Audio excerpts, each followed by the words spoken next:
Paano sabihin sa Chinese ang anong araw ka libre? O what day are you free in English? So sa Chinese,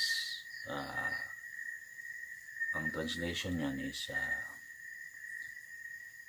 ni nai tian yukong, ni nai tian yukong.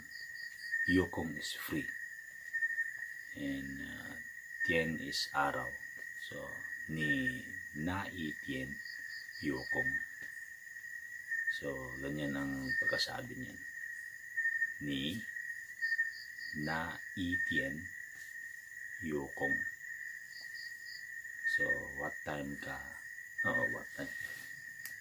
what day ka libre, o anong araw ka libre, o what day are you free. So ni nai tian yukong.